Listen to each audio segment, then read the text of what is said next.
Out here in the perimeter, there are no stars. Out here, we is stoned, immaculate. Hello and welcome. This is the C86 show. I'm David Eastaugh. As you know, we love a special guest. This week it's going to be the turn of the American post-hardcore band. Yes, it is Bitch Magnet, who I caught up with very recently. Well, one member of the band, in fact. That was Jon Fine.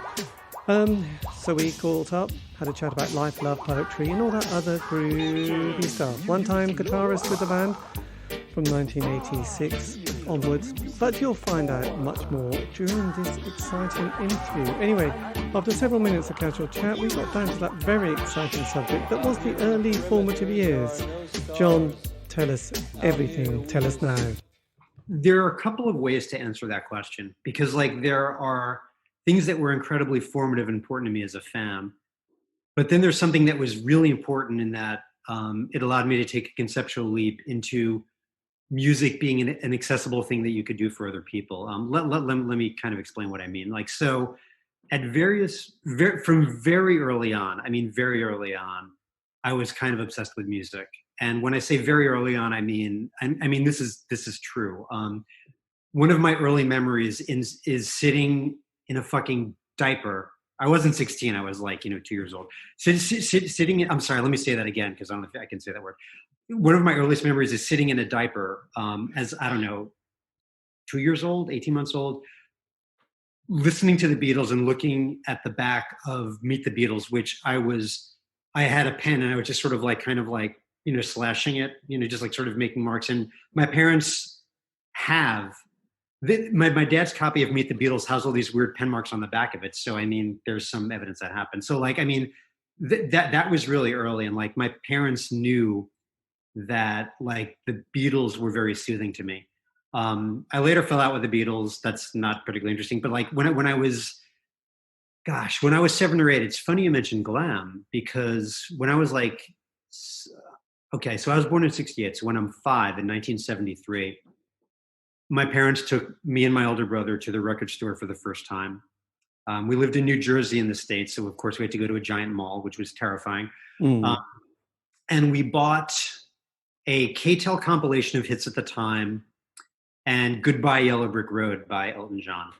And I became a giant Elton John fan. And bought all the records, listened to him. I went to see him when I was 8, which was a really terrifying experience because, you're little. Imagine being an 8-year-old and confronted with what a big city concert, this is in New York City, would be like. There are smells you don't recognize. People are acting really weird. And man, it's really loud. It's really, really, really loud. But it was also very exciting. And then I dabbled in music, and because I grew up in Bruce Springsteen, I got really into because I grew up in New Jersey, I got really into Bruce Springsteen. But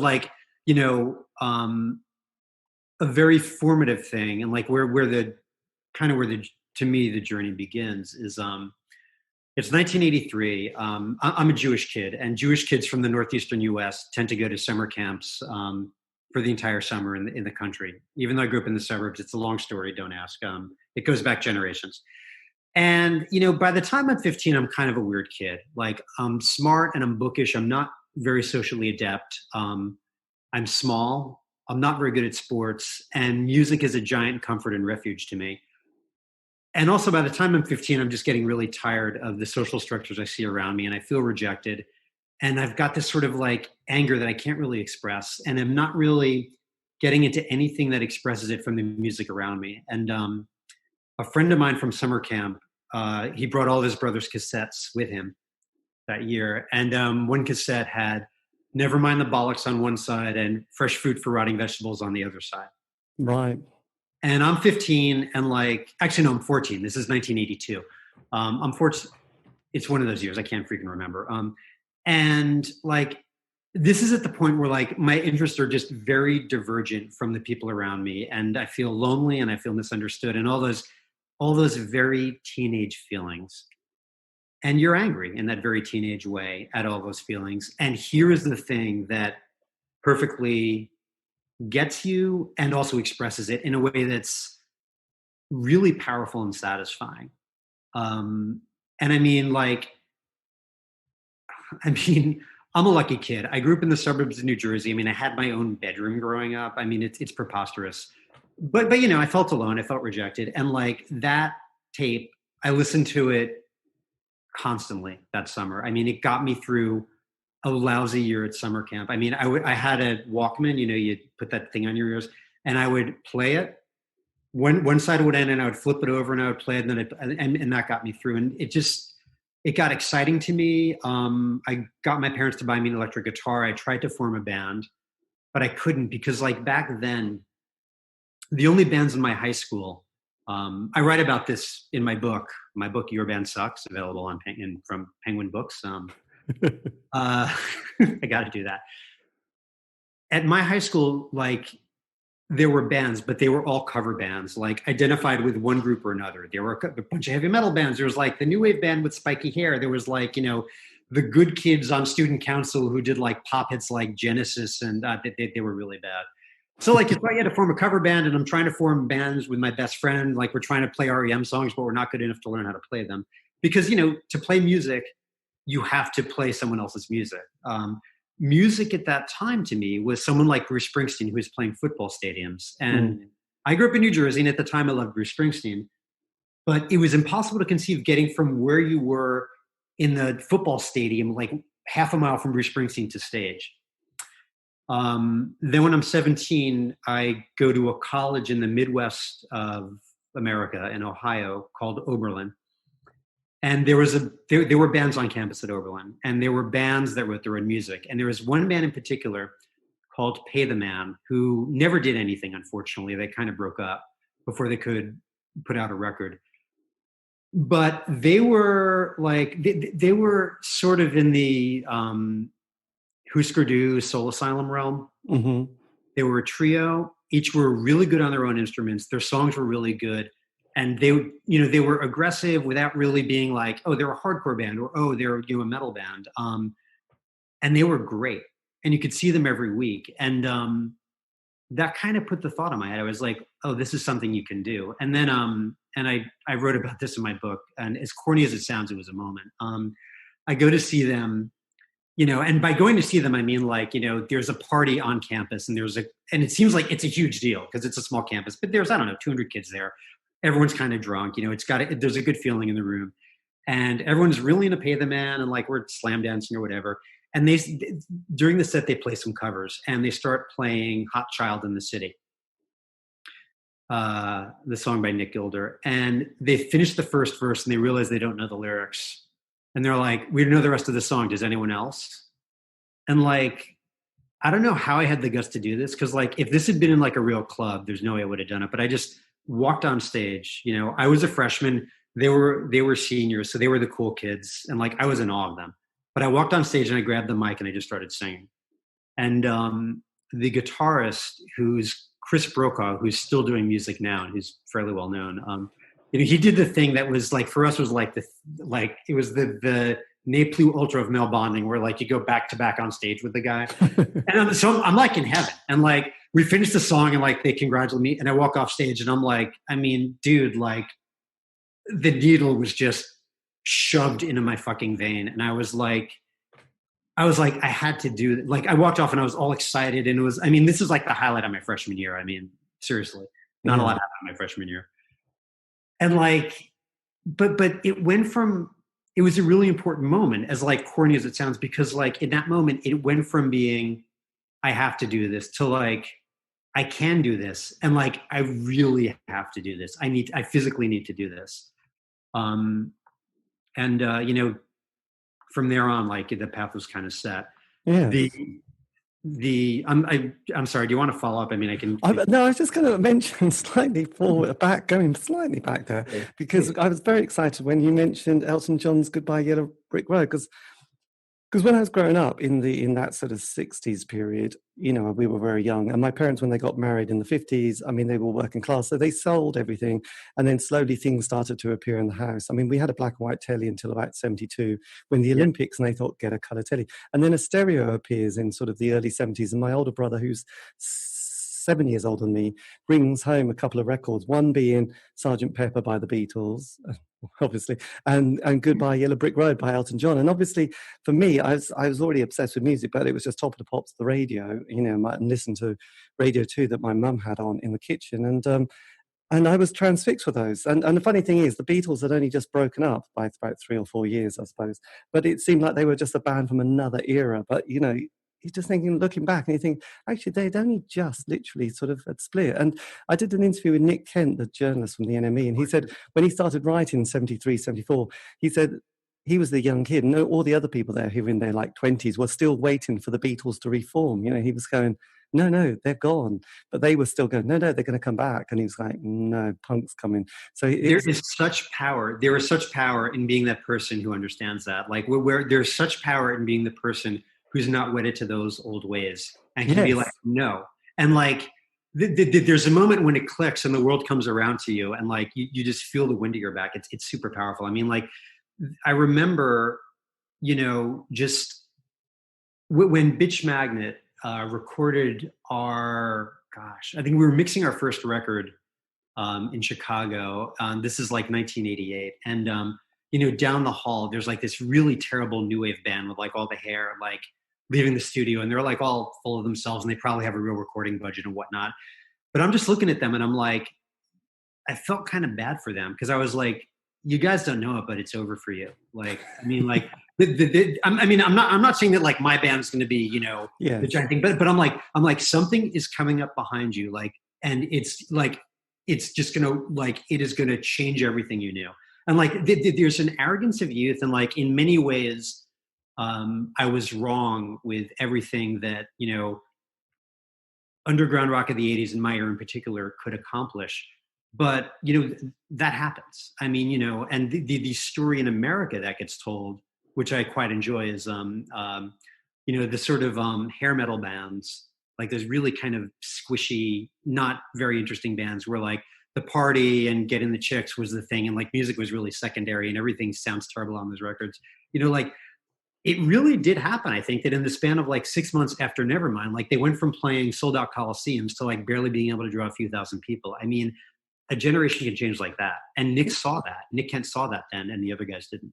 Yes, and I think it was interesting, because I think every 16 to 18-year-old group that comes along wants their band. They don't want some old band that's been around 3 or 4 years, because it's almost they're kind of old. They're dirty, they're nothing interesting. Someone else has got them, and that's not our sound. But interesting, with Goodbye Yellow Brick Road, there is the last track on side 4, Harmony, that when I was very young, I played this in that slightly young, I was about 10 at the time, or a bit older. But it was so sad and melancholic. I just adored it. And then I loved the Carpenters. And I thought, my God, Rainy Days and Monday as a 10-year-old. So then when I started hearing Joy Division and the Smiths, I was thinking, yes, of course. If you grew up listening to the Carpenters, Harmony, of course that's going to resonate, isn't it?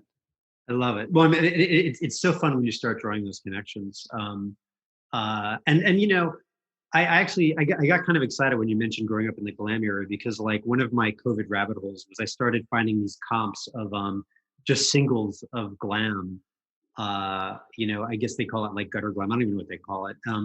And the signal to noise ratio is not great, but there's usually 2 really good songs on each record, and man, those songs are killer.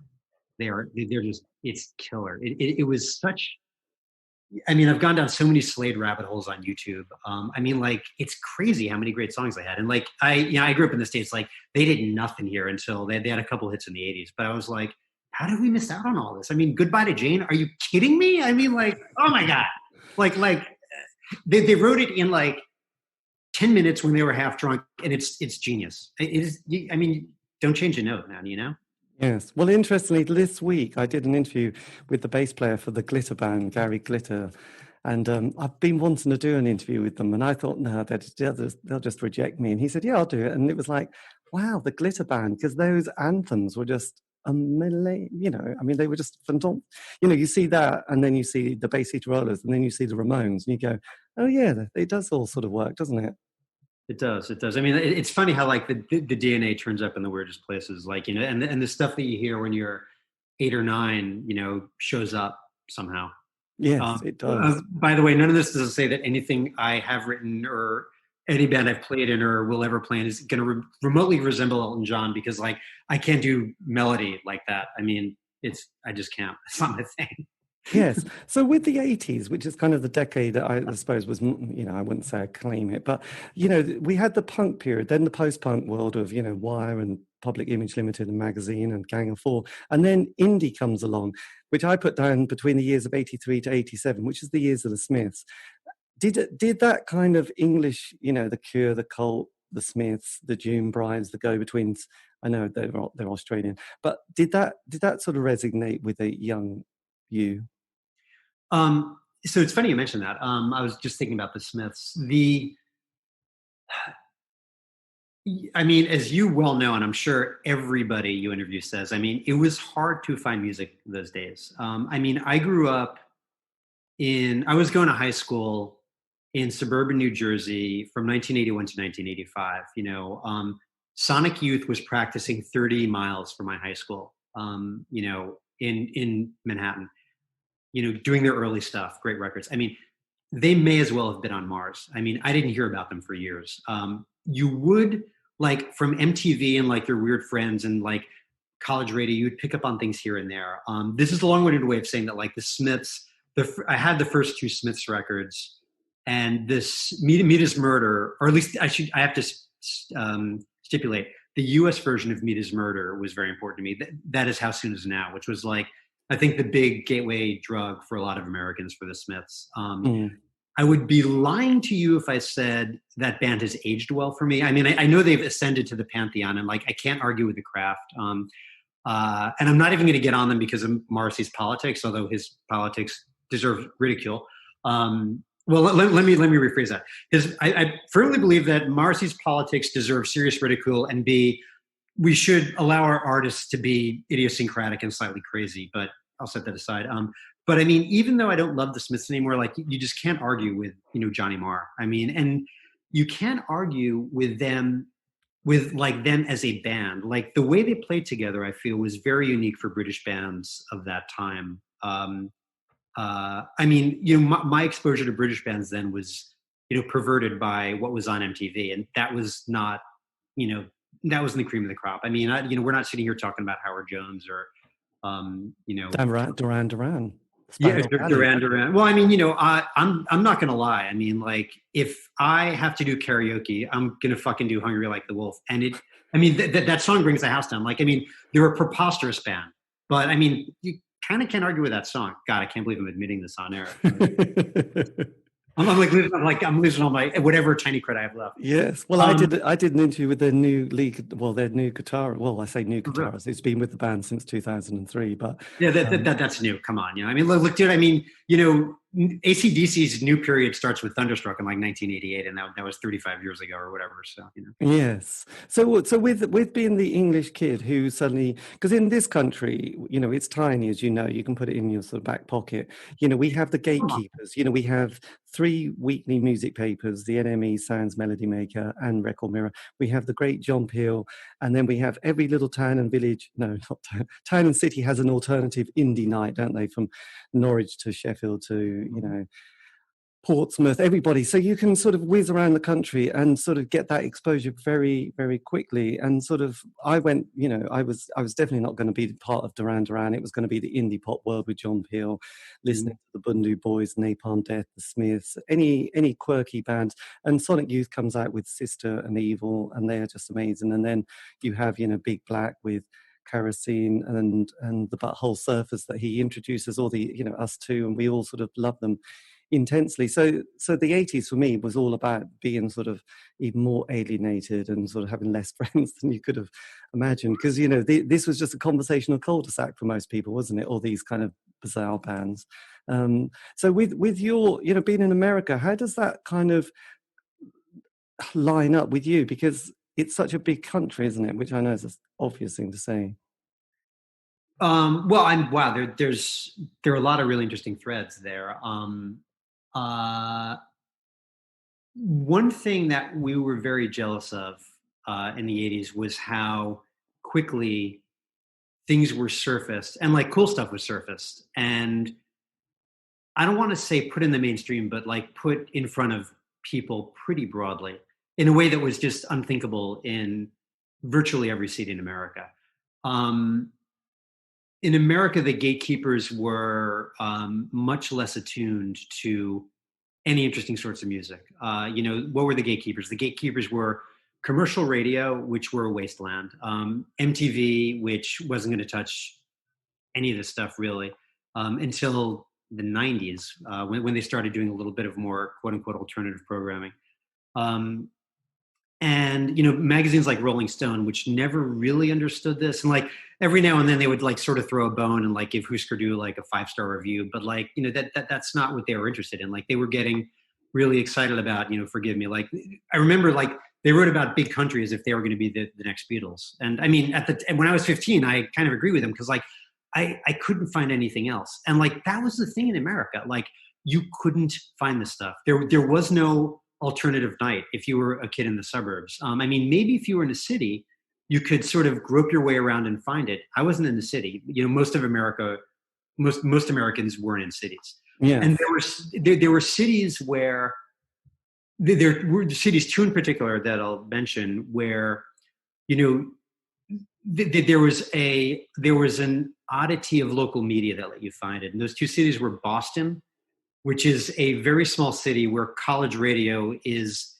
oddly it's not quite on an even footing with commercial radio, but it's close. And so, people were aware of stuff, and, Mission of Burma became a very big local draw in Boston. And like in America, like they would play for 1,000, like on their last round of shows, Mission of Burma played for 2,000 people at their final show in Boston. And then they played, I think, Detroit the next week, and 20 people were there. I mean, that was how fragmented this was. The other city. God, can I just I just want to say really quick. Pause you on the Boston because I did an interview with this guy, the photographer, who said Boston was the place that every band from the UK would play. So he just was there at the same time and took photographs of all these bands that came out last year. So I sort of didn't realize that Boston was kind of the place that every band played before going to New York. For sure. And I mean, because it was just easier to get the word out. I mean, I also think that because college radio was which is where the interesting music was played, was so omnipresent that like commercial radio there was slightly more open-minded. So you just like the door cracked open a little. And the other city was Los Angeles, where you had Rodney Bingenheimer, a local DJ who was very committed to, new music and was managed to be current through glam rock all the way through punk rock. And so it's really fascinating. Black Flag were an underground band in Los Angeles, but they were also selling out the Santa Monica Civic Auditorium, which was like 5,000 people. Yeah. I mean, that's extraordinary. And I mean, I have friends who would argue that Seattle was something like this, but that I think they're wrong. What about Athens, Georgia, though? Because they had. Well, I mean, Athens. That's interesting. Athens is more of a hotbed because you have REM, you have B-52s. You have B-52s, and you have Pylon. But I mean, mostly those are bands that start there and then go on. I mean, Athens, Georgia is a tiny, tiny city. I mean, I could, if you'll forgive me, I'll Google the population right now. No, because I mean, this is instructive. Athens, Georgia, population, 2020, 124,000. That's tiny. Yeah. And it was probably smaller then. So it's basically a college town where, I mean, in the Bohemian towns, like, you could be a band and like get started. I mean, Austin was another good example of that, although it's larger than Athens then and certainly now. But I mean, there was no, REM had to go on the road to be successful in any way. Whereas in Boston, Mission of Burma played a lot, and they were, I mean, it was a hand-to-mouth existence, but like, they were able to pay their rent and like, buy hot dogs or whatever. Yes. You couldn't do that in a town like Athens because there just weren't enough people there to come out and support you and, buy the tickets to the show and, buy your singles afterward. Yes. I can't remember. There was a band from Boston who did a song called Jackie Onassis. I want to be like Jackie Onassis, but I can't remember. Human Sexual Response? That's the one. Yep. Started for 10. Yeah. So, yes, I didn't realize that Boston had that kind of, let's play there, then go to New York. So anyway, that was all groovy. Yeah, so talking of the gatekeepers, this is what the UK had. And this is obviously where, because also with John Peel, and I think possibly being from, having this mindset, was that anything from America that he played, you're just going to love it, whatever. You're just going to go to London. You were just going to sort of make that effort because you were just desperate to, I don't know, feel like you're on the zeitgeist, I suppose. It's funny. Like Europe was absolutely the holy grail for bands like Bitch Magnet, my old band. And it was true for a long time. I mean, like the writer Legs McNeil in his book, I don't know if it was in his book Please Kill Me or just in an interview I saw, but he was friends with the Ramones, and no one cared about the Ramones in America, and he was kind of hanging out waiting for the Ramones to get back the first time they went to England. And like hanging out meant like he was like sitting like by Johnny Ramone's like front step because like he had nothing to do and that's what you did. And like, so Johnny comes home, I'm sorry, Joey Ramone, it was Joey. And so Joey comes home and he sees Legs, and Legs is like, God, like, Joey, like, how is England? And like, this is the 70s. These are both working class kids. I mean, England is a million miles away. And Joey says, like, kind of with this sense of wonderment, he's like, yeah, Legs, it was great. Like, they really like us over there. Like all of a sudden they go from playing 100 people at CBGB to like packed clubs and like, write-ups in all the British magazines, and like that kind of excitement that happened when, your band was covered on all the magazines or ended up on the cover. I mean, when Bitch Magnet put out our first record, we did it independently, and like through some quirk in the zeitgeist or some crack in the cosmic, ceiling, the British weeklies jumped all over it. I don't know how or why that happened. I have a great affection for our first record, Star Booty. It sounds like it was recorded inside of a garbage truck. It's a very strange record, but I mean,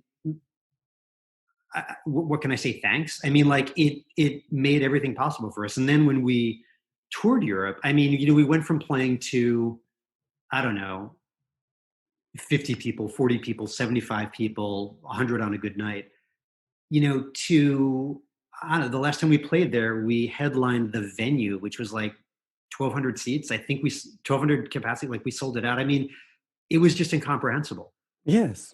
And I mean, like, and like, I don't say this I'm only saying this as a means of an example. I don't mean to self-aggrandize, but for a few years, like all of these bands that we had some kinship with, and it's the noisier end of the indie scene. I mean, this was definitely the case for Sonic Youth years before us. I mean, the bands from Seattle would go to Europe. I mean, Mudhoney, Tad, and all of a sudden, like hundreds of people there, and they're going absolutely nuts. And even the bands that were friends of ours, like Tar, I'm sorry, I'm blanking, like Bastro, which was a post-Squirrel Bait band. I mean, we were welcomed, like people came out. It was unbelievable. Like it made us realize that this was, I don't know, there was an audience. We, as the kids say today, we felt seen. But I mean, it was like, yeah, it's like, and like you came back with a little bit of money, and you're just like, wow, that just happened. That was incredible. And then you went back to your horrible temp job, and no one like really caring about your band in your home city. Yes, well, I think when being in this country, we just have this image that it's quite different. For when you go back home, we probably have this kind of idea that you're sort of quirky bohemian artists in loft apartments in some sort of beautiful city, hanging out with all the beautiful people, taking lovely drugs, and sort of just making the next classic album, which is slightly unlistenable. Yeah. Well, God, where to start with that? We couldn't afford the loft apartments. We couldn't afford the lovely drugs. We actually weren't into drugs. Yeah, I mean, it was always like there was always this brutal come down. Like, I mean, I loved touring so much, like it's all I wanted to do, but like you would just you'd have to come home, and then like there's that Monday where like you're completely jet lagged, you're completely exhausted, and it's 9 a.m. and you got to be at your cubicle job, and the fluorescent lights are there, and like no one's coming out to see you, no one's going to cheer for you that day, no one's particularly interested in what you have to say even, and like you're doing your like horrible minion job, and it's like, wow. And, I mean, like that decompression was brutal, dude. It was brutal. I mean, I could imagine it, because I expect people, they resent it if you go on holiday and they sort of make sure they've got lots of things for you to bombard you with for the first hour. And also, I mean, like they had no idea what you were doing, and like honestly, like it wasn't even worth telling them. Like they had no conception about it. I didn't want the people that I worked with. This is kind of pre-Google. I didn't want the people I worked with knowing I was in a band. I mean, like they were going to say something idiotic, like, "Oh, you should meet my brother. He's a blues guitarist. You should jam with him." I'm like, no, that's never going to happen. And by the way, your brother isn't in a band. Like if he plays in like some gazebo in his hometown once a year, like that's not being in a band. Okay. Like the people whose music I care about, like, they're living and dying with this stuff. They're good. They're making, they're going on the road. I mean, they're getting in a van accidents. Like, they're showing up in towns and people are throwing bottles of beer at their head because they don't understand their music. Like, your brother is not that. Do not equalize us with that. No. I can still get my hackles up about that. Yes, I had so many conversations like that, and they would end with, I'm like, dude, I don't want to do this, but I really want to punch you right now. Like, please stop.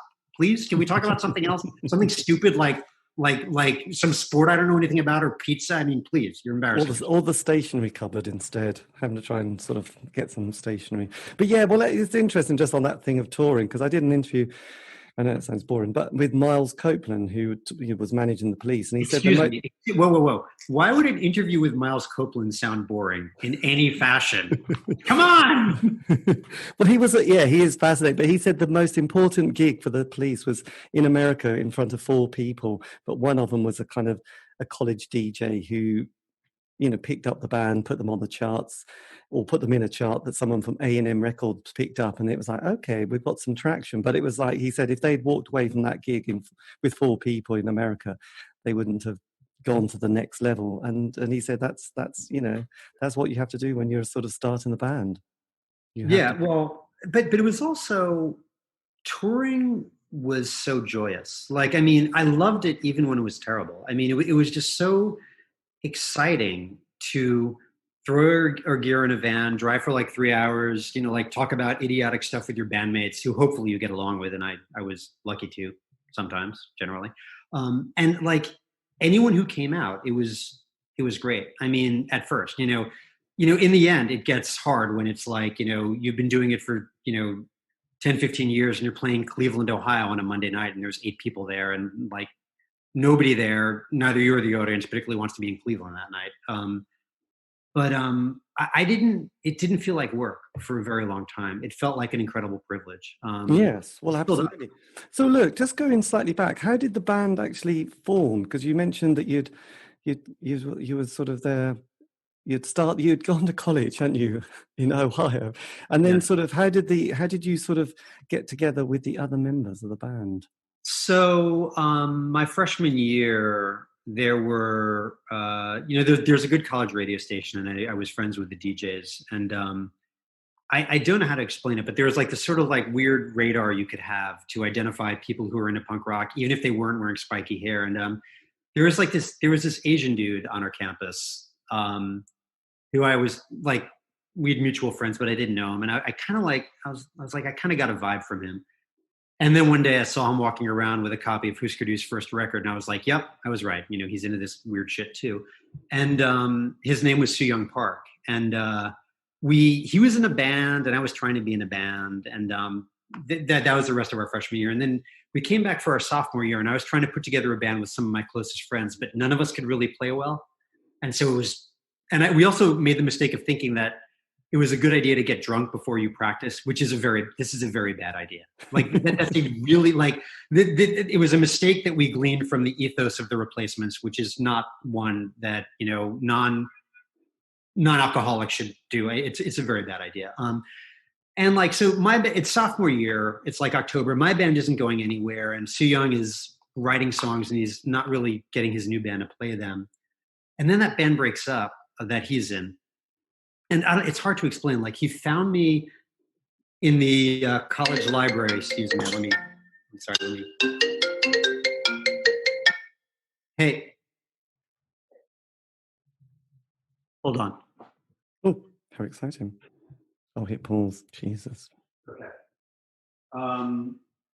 It's not in the, my wife is, Oh, I'm sorry. I'm sorry. My wife was dealing with a situation. I had to take that. All right. oh So, God, yeah, yes, absolutely. Yes. so I left Husker Du, off. because they must have at that stage had Candy Apple Grey, but not Oh where. yeah, but we were so anyway. So going back, yeah, thank you. You remembered where do you want me to pick up? I'm sorry. Yeah, so that's fine. So you saw this other chap, and you were Yes. going, "Oh, we got the connection, but we haven't." So we have the connection, and it's so for the rest of freshman year, like we are doing different things, and then we come back for our sophomore year. I try to do a band that doesn't work. Do you want me to like just retell that story? Would that be useful? No, that's fine. Yes. All right. So at any rate, the Sue Young's band breaks up, and I don't know how to explain how this happened. It was almost nonverbal, but like I had heard because it was a small place that his band had broken up, and like that evening he found me where I studied in the college library, and like we just were like, I don't know if we said anything, but we just kind of like smiled at each other, and like we were going to start a band. Like it was obvious we were going to start a band. And I didn't realize it until much later, like basically until I wrote my book. But like he basically poached me from my own band, and yet I was happy about it. I mean, he had songs, like he was kind of like we understood the thing we wanted to do, and he was writing songs that like with each one they were getting better and better and better. Like we had we were initially playing with another drummer, a drummer who's not on the records, who wasn't right for us. He was a lovely dude, but he was a hippie and he couldn't play fast. And I wanted to be in a hardcore band, so this was a giant problem. But what's important is that like Sing was just kept getting better and better songs, and somehow, even though I couldn't really play guitar, I was doing something that he seemed to like. And then the drummer who had been in that band, Pay the Man, who I'd gotten on stage with, a guy named Orestes Delator, who's now known as Orestes Morphine, he came back to college. He had taken a semester off and to play in Pay the Man, and Pay the Man broke up, and he came back. And we just, I don't know how we did it, because we were a very formative band, and we weren't particularly good. So Young's songs had promise. We weren't executing them. I was kind of a disaster on stage. Couldn't keep my guitar in tune, but somehow we talked Orestes into playing with us. And at that point, it just dimensionally got like everything snapped into place. The difference between playing with a sort of okay drummer and a really good drummer is dimensional.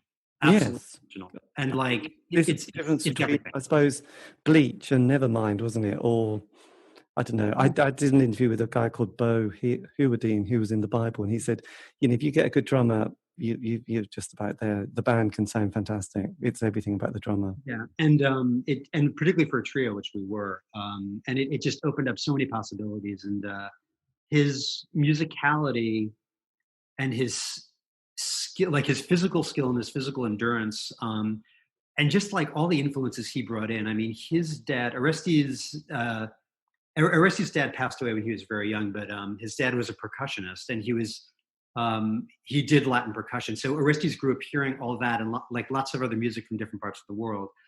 And, it's really corny when you say like he brought all those influences in. It wasn't really that. It was just that Orestes understood many different kinds of music, and he could pull out like he would do this crazy thing to start a song, as he did with the Bitch Magnet song Motor, like this really crazy pattern on the snare. And I'm like, that's amazing. He's like, yeah, it's kind of adapted from this sort of like Dixieland jazz thing. And he would play it. And I was like, how do you know all this stuff? Like, I mean, I like kind of know how to tune my guitar. I listen to a lot of stuff, but to play with someone who knows the theory and the composition and can then execute on it in a way that's actually good and not some like sort of really cornball thing that's going to be mainstream, or like what was terribly titled world music, which was when white people tried to play, overtly African inflected music badly. Yes. By the way, if you use that, don't make me sound like an idiot or like crazy. I mean, it's everything. And from there on, I don't know, man, like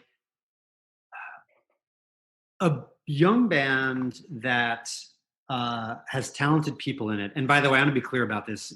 I was not among the talented people in Bitch Magnet at this time.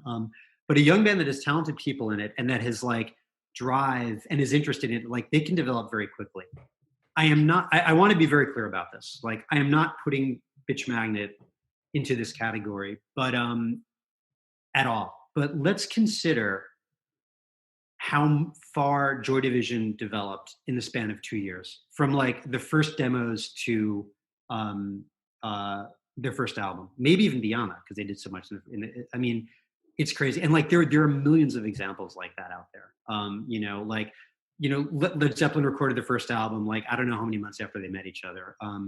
It's it's crazy, and I mean, So, like again, like Bitch Magnet was not that, but when there's just something about youth and energy and like something beyond enthusiasm, even compulsion to keep playing, and like this addiction to like wanting to practice all the time.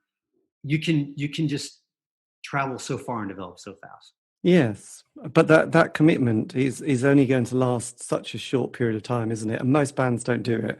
But obviously, bands like Joy Division, and I do put the Smiths, even though obviously it's a bit embarrassing now. But Well, I mean, there's a reason why Joy Division didn't last very long, unfortunately. yes, there's a big. But I mean, like to me, it's really telling that after all the guys in that band processed unimaginably horrible news, like I mean, Peter Hook says this in like his memoir. Like, I mean, they kind of looked at each other and they're like, "Yeah, so like practice next week," and they're like, "Yeah." I mean, it's like that's what they did. I don't know. I mean, that's. I mean, that's obviously a unique circumstance, but I mean, it's just really interesting to me. Like, they didn't fall apart, and it wasn't. I guess the point I'm trying to make is that music wasn't something they were passing through. Like, they were really doing it, and like and further, it goes beyond that. It's what they had to do. It's what they had to do to like physically survive as humans and to physically survive like an unimaginable tragedy. Yes, well, absolutely. But when you listen to that first Smiths album, the production, the sound, it was like it was all Yeah. right, but you can't really see.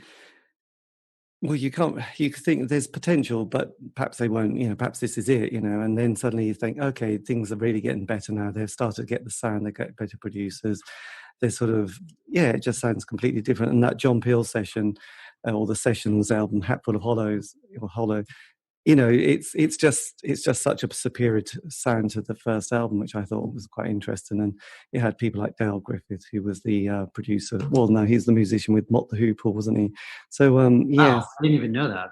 It all comes back to glam, doesn't it?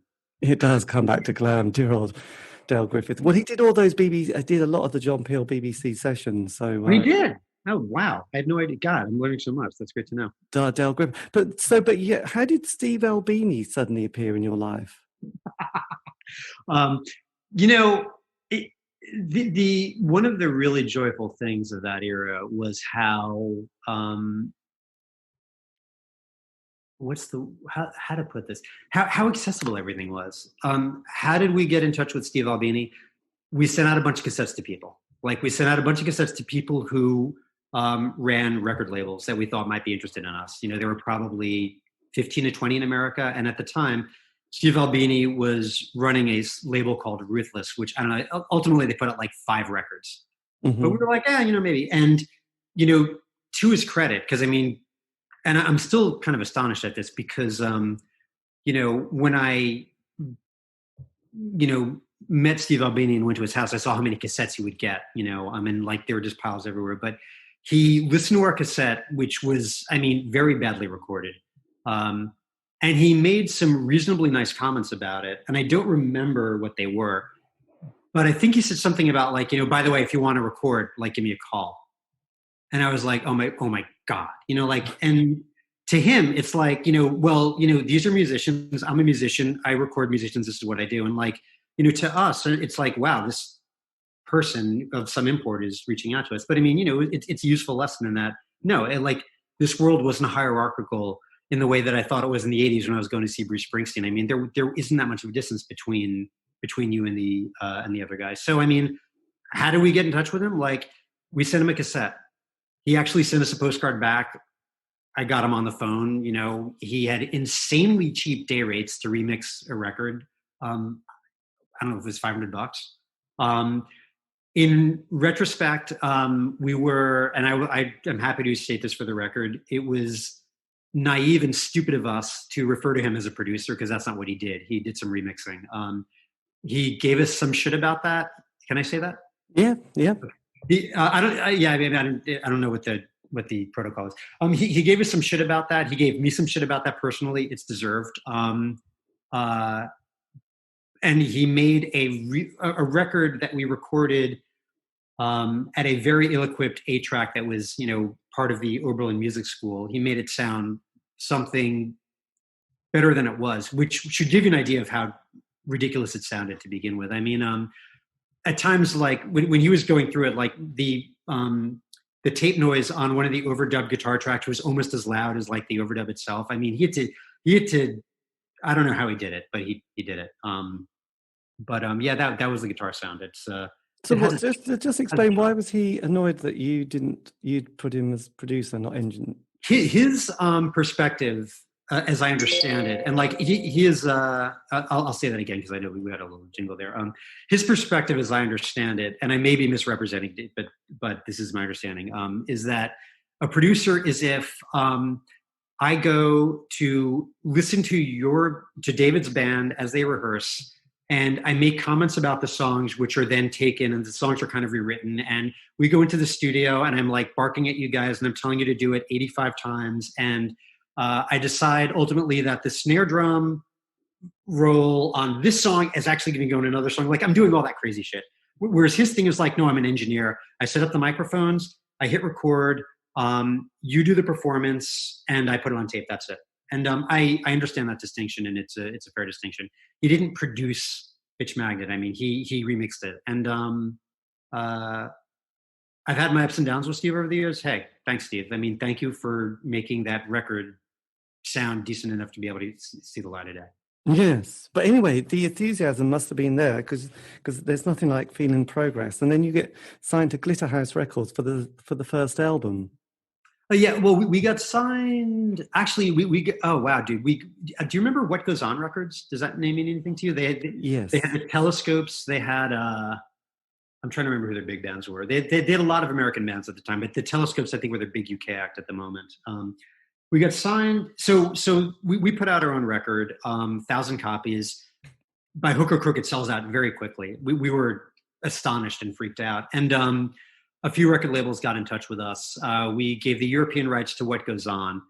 We signed a 2-record deal, like with actual advances and everything.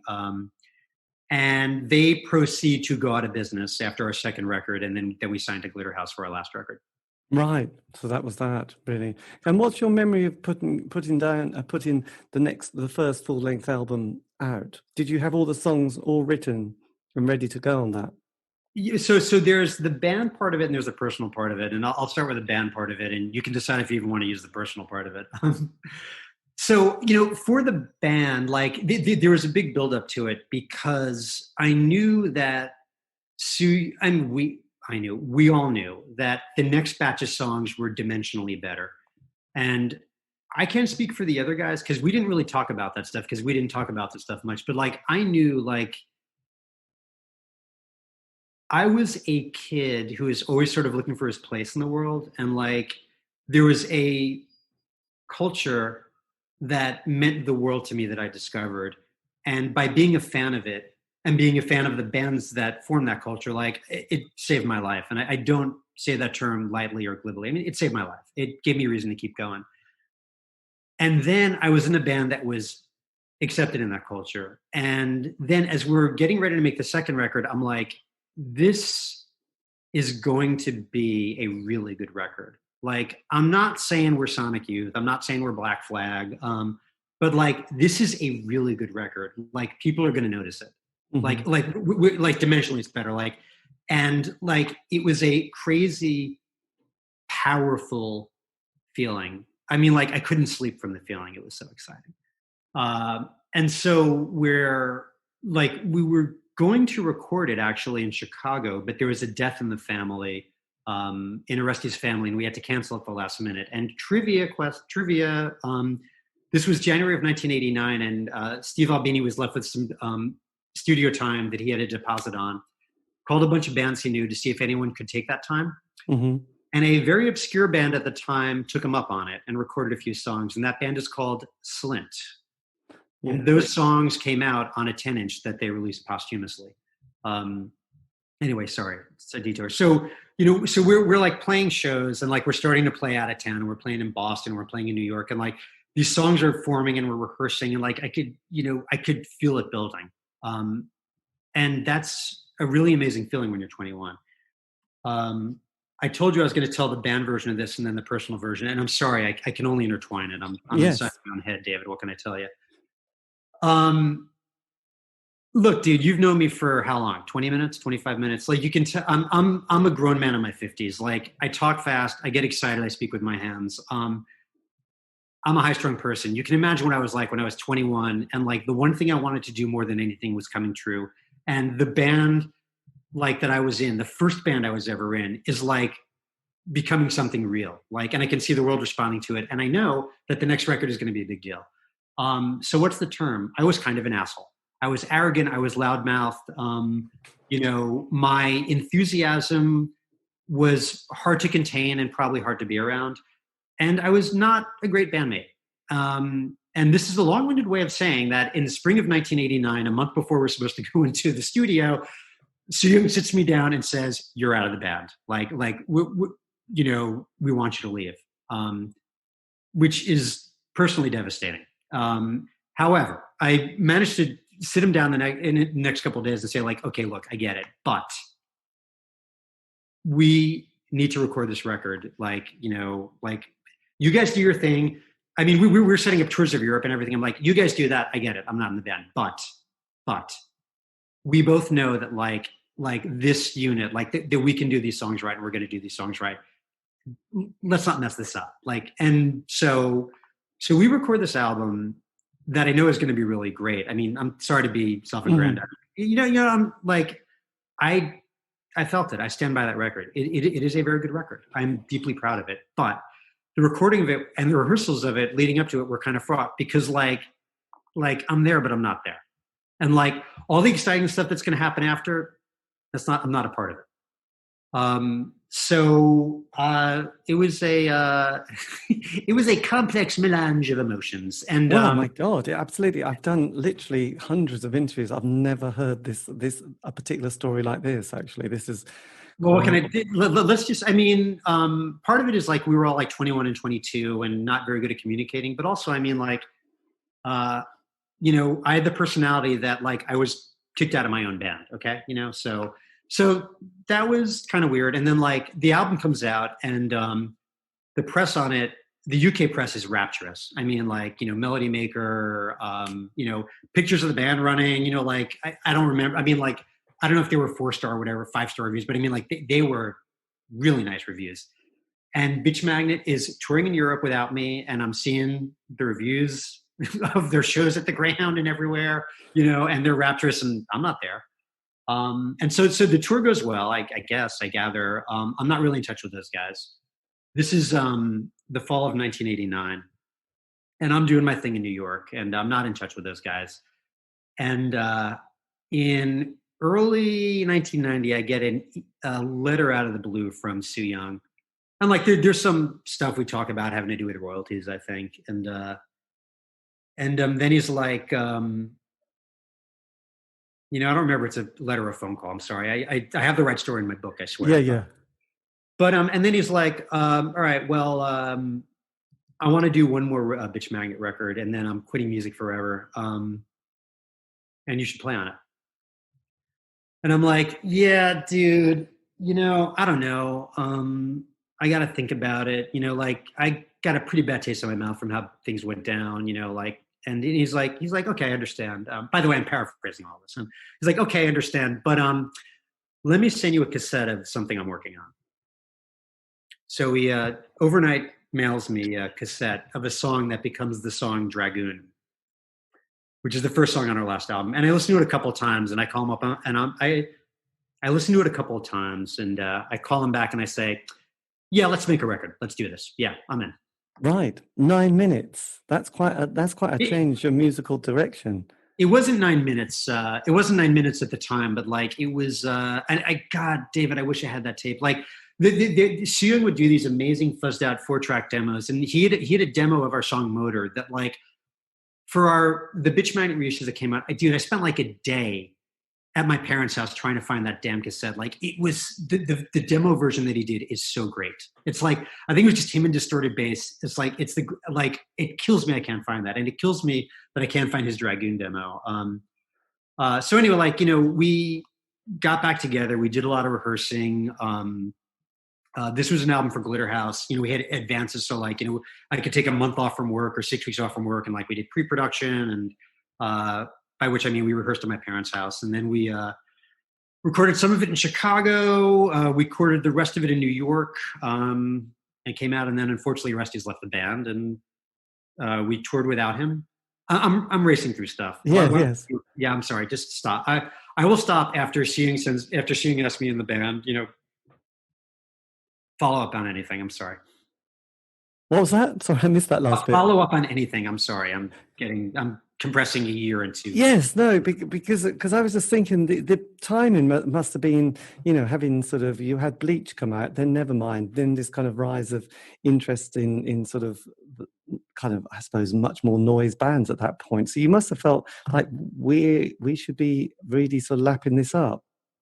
Well, it's odd. How to put this? Again, I got to tell you, within that question, there's so many interesting things. So first of all, this is kind of forgotten now, but for a long time in America, and in America especially, Nirvana was like a second or third tier band on Sub Pop. Their first thing was like, okay, whatever. I didn't much care for Bleach when it came out.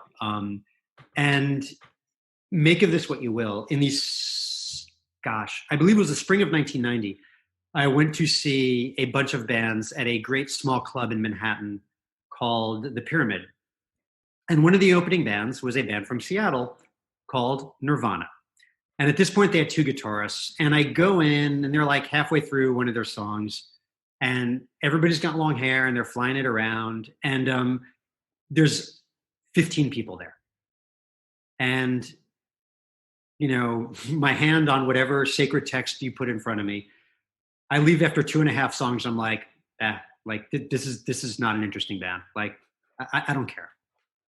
And I mean, yeah. So that was the thing about Nirvana. But more to the point, like, I know we didn't, there was so much going on in America, and the bands that we were probably, we were friendly with, like, bands from Chicago, bands from the Midwest and Louisville. We were friends with Slint and Bastro, which was a post-Squirrel Bait band with David Grubbs.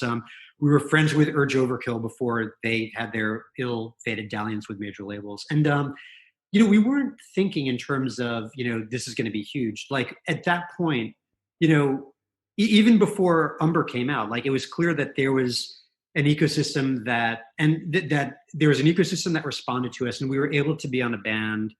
We were able to be a band on a level that mattered to us. Like, we were able to put out records, have people respond to them. We were able to go on, 6-week tours of Europe that went well, that were, we weren't getting rich, but like, you could tie that in with some temp work and you could do this thing. And that's all we wanted. We did not have any illusions about major labels. You and I are old enough to know that there was a giant thing about major label versus indie label back then. And yes, Sonic Youth. That was like that distinction has collapsed. But I'm much less. I don't really care about that distinction as much as I used to, is a good way to put it. But it didn't matter because, like, I didn't see a place for a band like Bitch Magnet on a major label. I definitely saw a place for us in the indie label, very comfortable place, very happy place in the indie label ecosystem. And man, that was enough. Like, yes, there was no illusion that that we were going to fund our children's college education. Not that my wife and I have any children, because we don't. We weren't going to fund an education with our royalties. We weren't going to buy a house off it. That wasn't the goal. Like, and that was fine. And there was stuff going on in Seattle that, like, I liked the first few Nirvana records a lot. And Mark Arm is actually a very good friend of mine now, but that stuff wasn't really my thing. And there were bands that much more comfortably could make that leap.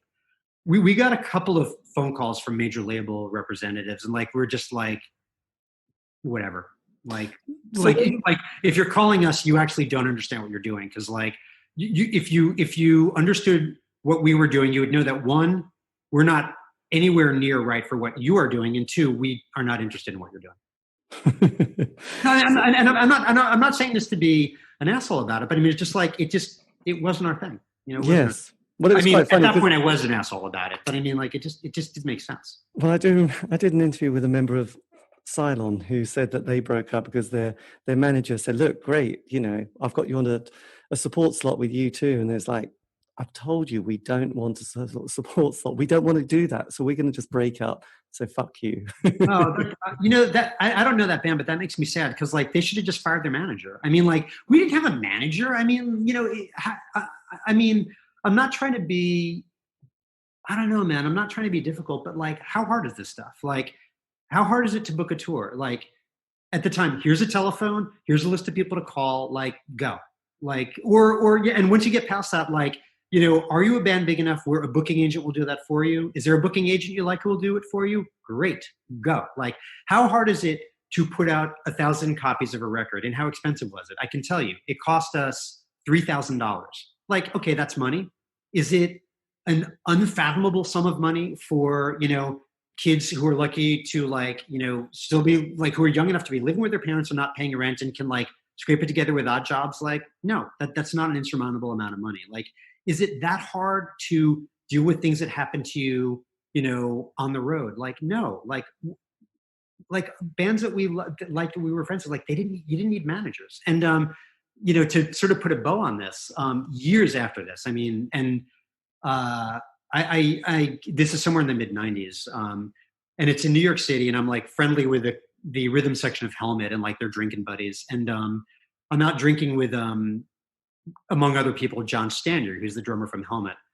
And like, I come out to the bar and I greet him. I'm like, John, man, what's going on? And he's like, Helmet's breaking up. I got to get a lawyer. And I was like, all right, dude, like you're in a band on a level I will never understand. Like how did my bands break up? Like, you know, we called each other up, we sat each other down and we're like, yeah, like we're quitting. I get that, you know, like they had a complicated major label arrangement and a major label manager and all this stuff. And like, I don't know, man, if you're not that band and if that's not right for you, and there were many ways to have a fulfilling and even a financially rewarding stint in music at that time without it, I mean, why do it? We didn't need to do it. Yeah. And I'm really sorry for the dudes in Cylon, or the dudes and women in Cylon, that it came to that. Yes. Well, I guess they didn't want that. So look, two things. Then, so when you sort of, after the album Ben-Hur, you just said you didn't tour that, you just literally broke up after that. No. We did, we toured the US, and we toured the US. We did 20 shows in America, and I got like 35 shows in the UK and Europe. Right. Yeah, we had a drummer who replaced Orestes, who is a brilliant musician in his own right, but it didn't work out. And what happened was we toured America off Ben-Hur, and it was a pretty good experience. It was a better experience than touring had been in the past. Like, you know, we knew how to do it. And touring America was hard in those days, because like it was still hard to find out about that music, but you know, we made it work. And as I remember it, we came home at that point was North Carolina.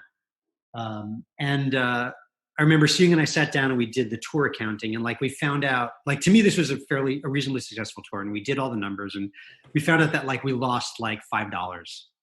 And I was like, oh, well, that's kind of a bummer, I guess.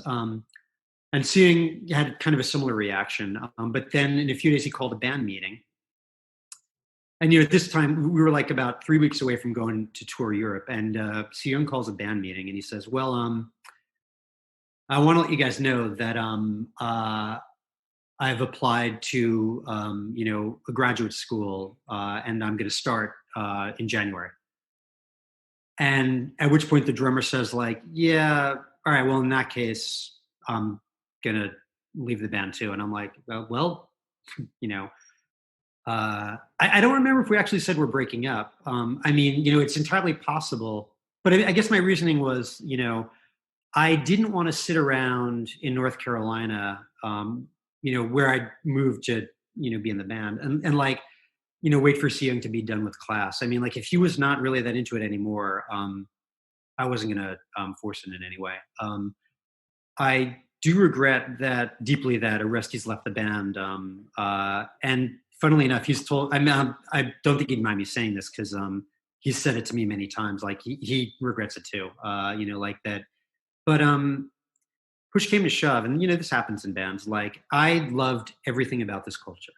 I loved the bands. I loved touring. I loved going to rock shows to see these bands. I loved hanging out at rock clubs, talking to other people about bands or about my band. And Orestes was a real pure musician, and like he didn't like that stuff, and like he didn't have he didn't have a lot of tolerance for the bullshit of like industry people. Like I mean, if I had to deal with annoying people to put our record out or to book a tour, like I'd do it, man. I wanted that stuff, and like Orestes had very little patience for that, and like he wasn't a super fan like me. He was a real pure musician. Like he played the stuff. It wasn't like he didn't need to buy all the new records that came out. That wasn't his joy.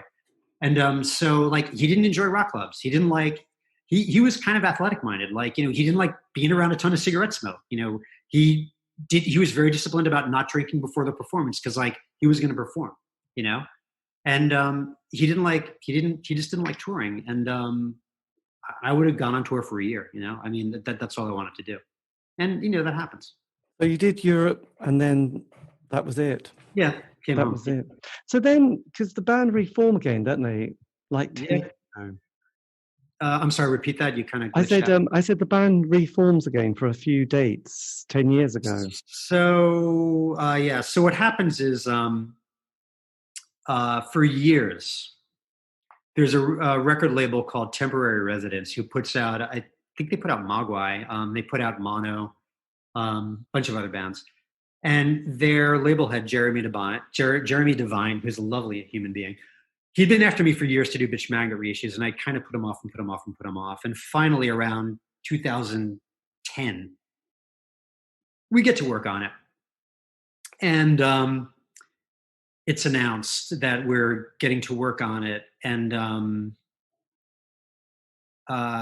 I'm trying to remember the. Oh yeah, okay. So this is how it goes, and as a means of completing so we do a reissue package with Temporary Residence, and it's like reissue package, like triple album, like Empty the Vaults, and there's some stuff we had lying around that it was in between Star Booty and Umber, songs that ended up on Umber, but were different versions, and we do some remixing, and there's some stuff, and by doing the remixing, we all meet with each other again, and like, we remix the record, and it's nice being around each other. We spend some time drinking and whatnot. And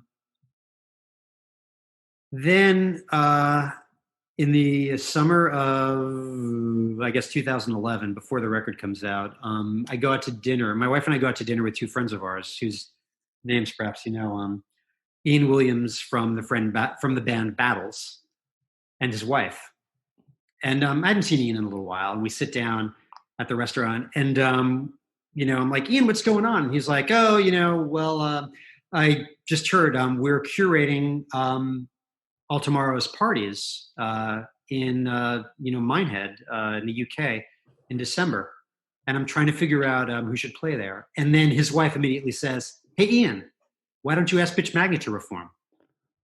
And Ian looks at me, and like I kind of see the light bulb go on, and I'm like, oh, okay. And then he tells me I'm going to get a call from Barry Hogan of All Tomorrow's Parties, and I get a call from Barry, and much has been said and written about Barry Hogan, and I've had my arguments with him, but Barry made us an offer, and then he made a second offer. And it was a very nice offer. And in the background, Orestes and I had been sort of talking about, Orestes brought it up first, but he was like, are we going to get back together? And I was shocked because I'm like, you're the dude who never wanted to tour. So wait, am I hearing this right? And he's like, yeah, like, would we do shows? And I was like, well, I didn't think it was possible, but I'd do it. And then, like, we're having this conversation, like, how can we convince Si Young to do this? Because Si Young at this point is living in Singapore and he's running a business, and he's a busy guy. Like, he's got his business has clients in like Europe and America, so he's flying all the time. He's got a pretty crazy life. But I'm able to go back to the band and be like, so Orestes and I set up a conference call with Si Young, and I'm able to say, like, all right, so here's the deal. I got a call from this guy who wants us to reform for All Tomorrow's Parties. And here's how much money he's going to pay us. And it's, so obviously that's more than enough for us to fly to meet in one place, rehearse for a week, and then fly to London and do this. And also, it was made clear to me that if we wanted to do some shows in Europe, that, we could do that and the money would be, enough to, do it. I mean, we're not going to get rich, but I mean, we're not going to lose money and people are interested. And to my shock, because Si Young was always kind of he was always forever reluctant about touring and forever reluctant about doing the next thing. And remember, I don't know if you remember, but I said to you, when he came to me to rejoin the band for Ben-Hur, he said, like, this is the last record I'm doing. This is before mind you, he went on to do like 6 records in Seam and like a whole other band, but fine. So we thought it was going to be impossible to talk Si Young into this. And like, all of a sudden it's like, yeah, okay, we're going to do this. How do we do it? And then Si Young is like, well, I could set up some shows in Asia too. And I'm like, wow, okay. Like, and I'm like, all right, I can set up some shows in America. So all of a sudden in the span of 15 minutes, it's like, we're touring Asia and Europe and America. And only much later do Orestes and I find out from Si Young that, like, because of the time difference, he did the call after he'd been at the pub and had several drinks. So he was unusually pliable. But so we did, we rehearsed in Asia, we rehearsed in Canada, we did 2 rounds in Asia, we played Europe, and then we did a round of like 5 or 6 shows in America, and then we called it a day. Right. But did that feel like a nice sense of completion, having that little kind of, like a delayed encore?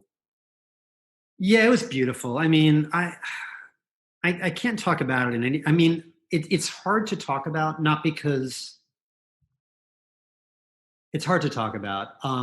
So I'm a writer and I'm an editor, like words are my business. Right now I'm rewriting someone else's book. I mean, I've made my business by like, being able to communicate things. This is a hard thing to communicate because I'm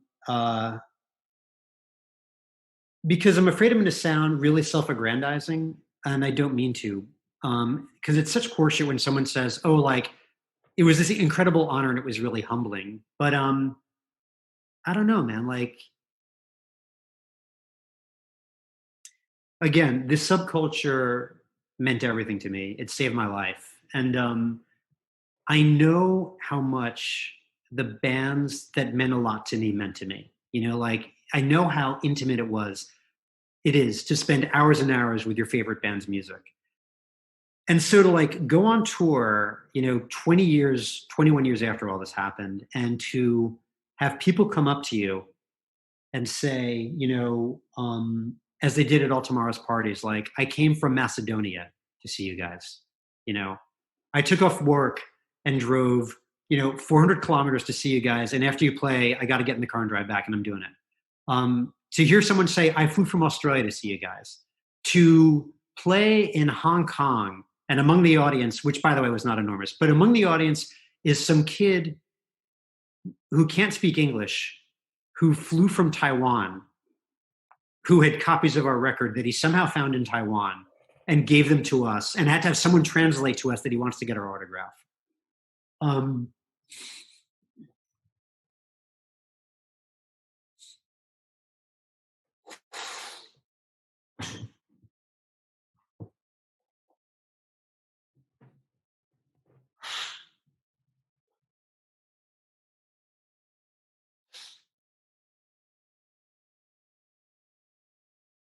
I'm sorry. I'm sorry, dude. Sorry about that. Jesus. No, that's okay. It's really meaningful. It's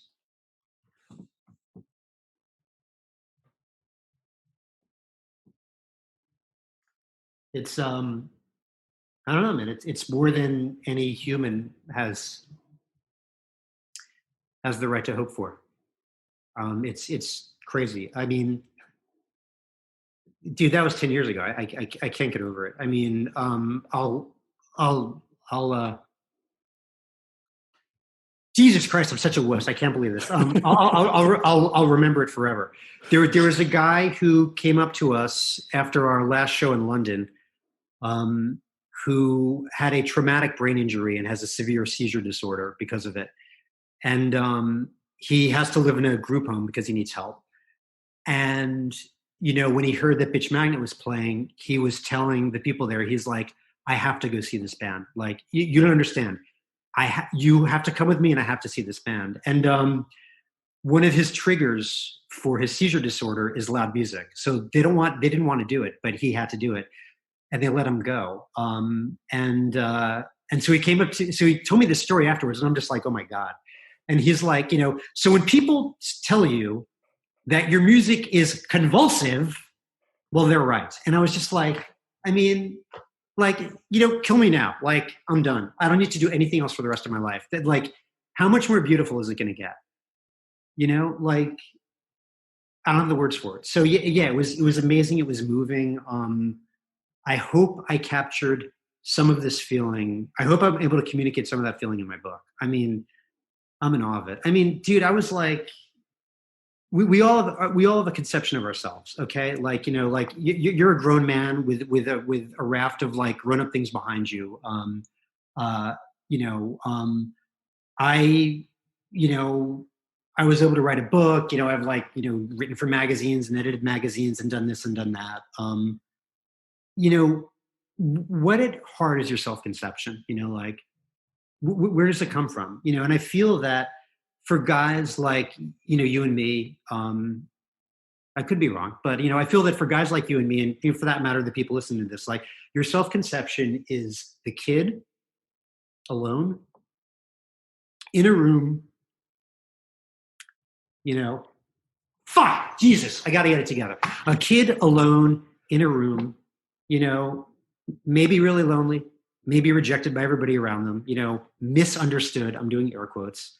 And there's this little sliver of the world where they feel seen and understood, and where like it makes sense, and where they derive enormous comfort from everything else. And like, maybe there's terrible stuff going on in their lives. By the way, this part is not me. Maybe like their home is abusive.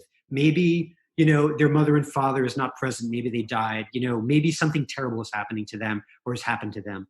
But here's the thing that, where they're safe. And like, so, I feel that the self-conception is that lonely kid, or that kid alone in a room listening to music. This is the one thing that understands you and that you understand. And to, I don't know, like to have been in a band where there's a chance that you're making that music that people are getting that from. I mean, I don't even know what to say about that. Yes, it's and like, I mean, like, or even if it's not that, like, even if it's nowhere near as like as holy as I'm making it sound, even if it's you're a grown ass man and you're in your 40s and your 50s and you're tired. I'm tired. You're tired. We're busy. We have life going on. But like some band from your youth is playing, and no matter how inconvenient it is, like if you're going to drive 300 kilometers, if you're going to have to go to work the next day and you're going to feel like absolute crap for a week, you're going to do it. And to be in a band that people do that for, I mean, I should be paying those people, I mean, I don't know what to do. Thanks. Like, whatever I can say is not enough. Yes. Well, blimey. So that must have been... Dude, do me a favor. When you edit that, try to make me not sound like an idiot or like a thirsty jerk. I mean, I don't know if it even made sense. Seriously. Oh, it all makes sense. But I guess it's something, when it's that precious, it is kind of hard. And when you realize it had that much meaning, it's even harder, isn't it, really? So, but it must also be so tinged when you have to say goodbye to your bandmates again, and you've had that kind of relationship which is so cemented in your DNA, really, isn't it? Yeah, it's complex, and it's also odd, like interacting with each other as grown adults and like seeing flashes of that person that you knew when you were like 19, but at the same time, you realize like, oh wait, there's an entire lifetime and a half since then. And like, things are different. And like, that person is different. And it's not just that. And like, you see some patterns recur, but then you see new things to deal with. And, it's interesting. And it's like, I don't know, it was a lovely respite for the three of us from real life. And it was like just a crazy way to visit some precious thing. But also, to understand that to do it for a set amount of time and put it back on the shelf and recognize that there's a time and place for this, and to understand and be okay with understanding that look, there are bands that did this and got back together and had second careers that are amazing and in which they make music as good as their first career, if not better. I mean, Mission of Burma, Dinosaur Jr. Dinosaur Jr. just made a really good record. They're older than I am. That's great. We understood, early on, that's not going to happen with us, and that's okay. And that's cool. I'd like to say, I don't quite know how to characterize my relationship with, at the time I didn't know how to characterize my relationship with those guys. I've since had a lot more contact with the Resties because we have another musical project. But at the time I didn't know how to characterize a relationship, except to say this, literally, if one of them called me and said, hey, I'm in London, do you want to fly over and meet me for a drink tomorrow? There's a pretty good chance I would get on that plane. I don't know why. It's not like they're my best friends, but there's just this thing. And it's a very, I don't know how to characterize it. It goes beyond being peers. It goes beyond being friends. It's just something. Yes, absolutely. I mean, you have put out several sort of solo albums as well, haven't you? I had a band called Vineland in the 90s, which, we had some singles. It's fine if you don't know them. I don't think it's, I'm fine leaving that on the shelf. Orestes and I are in a new project called We Contain Multitudes. And we're actually finishing up, we have an album ready to go and we'll be putting it out shortly. We had a label teed up a while ago, but COVID-19 severely messed with that label's business. And the person running the label called me and was like, look, I'm sorry. I don't know what's going to happen with this label. I can't do the record. I'm sorry. I'm like, I get it. That's cool. Yeah. So, yes.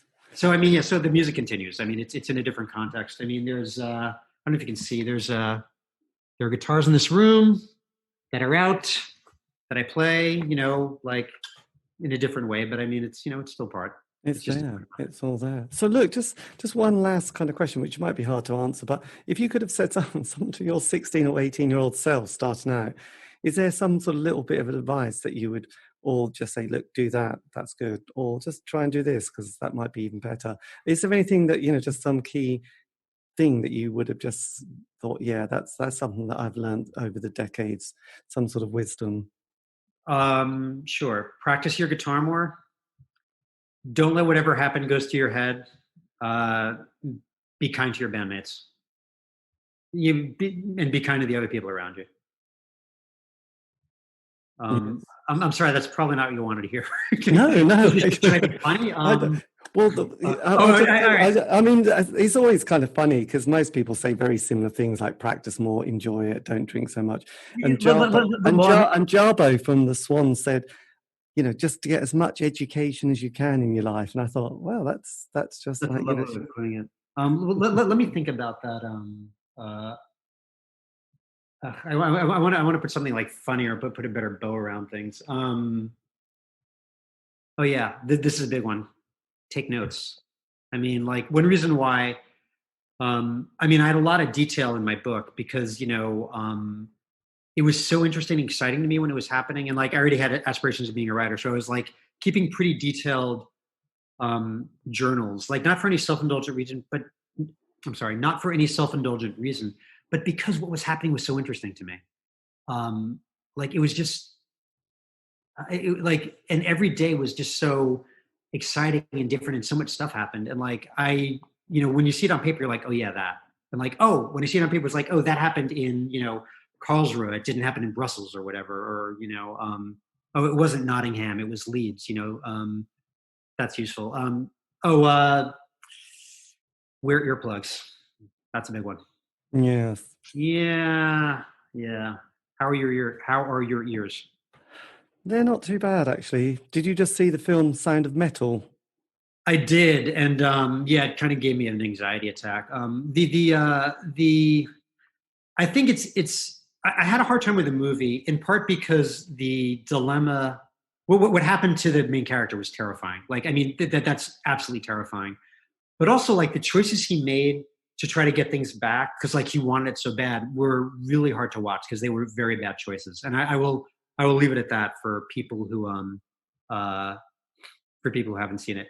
You know, David, can I do something corny? Can I read a few sentences from my book that kind of? Yes, that would be magic. Okay.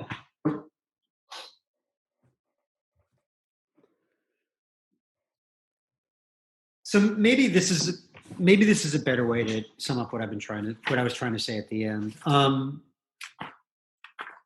As to do the book, I decided that, honestly, a memoir written by the guy who was in Bitch Magnet isn't that interesting, and it's much better if it's about this, time in underground we're talking about.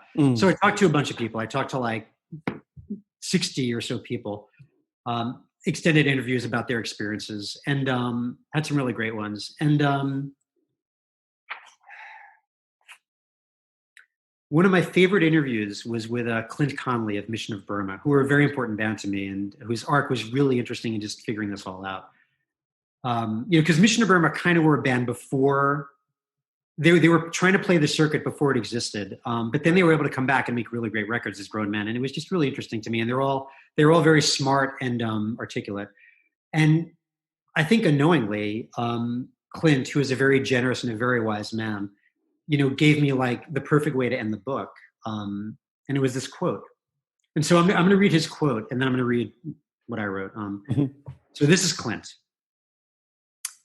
I ended up in a band that has a really small following. People with gigantic record collections. People who have socially maladapted lives because of their love for music. But those are the people I wanted. And I heard him tell me that, and I'm like, that's perfect. Because, as I say in the book, and I'm reading, those are the people I wanted too, because those are the people we are. And like, all I wanted out of this was to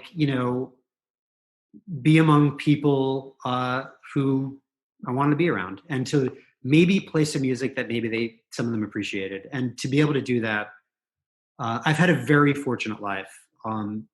Being able to play music that that some of them responded to, is probably the highest honor I'll ever have. And I mean that as fucking deeply as I can, baby. I swear.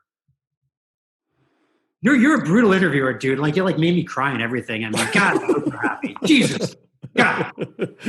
They warned me about you vicious gutter journalists from the UK, you tabloid-minded people. Yes, just dig in the dirt. Yeah. It's going to show up in the Daily Express or the Daily Mail. You're going to savage me. I know how it's going to go. Yeah. Yes, well, perhaps not. But well, thank you ever so much. And I will, before I go to bed, send you that link to the Stuart Lee radio show, because it will make you really smile when you hear Stuart talking about his also love. And he's done, like I said, he did two. He's done one on the 80s, one on the early 90s. He's probably going to do a few others. But it's very beautifully done, and you obviously know him. And I can't wait to hear it. I want to hear all of it, because his thoughts about music are so interesting. I'm a giant fan of that guy. What can I tell you? Yes, and it's good. But look, thank you ever so much for this. This has been. You're very welcome. I'm sorry I was late. No, that's fine. That's life. I'm here. But look, I'll keep in touch. But thanks again for your time, and thanks for the music, because it's amazing. So. Oh God, you're killing me. Thank you for listening to me on this, David. And obviously, send me a link when all this goes live. I will. Okay, take care. Cheers, mate. Great meeting you. Cheers. Bye-bye. And that was me in conversation with Jon Fine from Bitch Magnet. A massive thank you for that. If you want to contact me, I know, lucky you. You can on Facebook, Twitter, Instagram. Just do C86 Show. Also, these have all been archived, and you can find those on Spotify, iTunes, Podbean. Yes, indeed. Anyway, look, have a great week. Stay safe.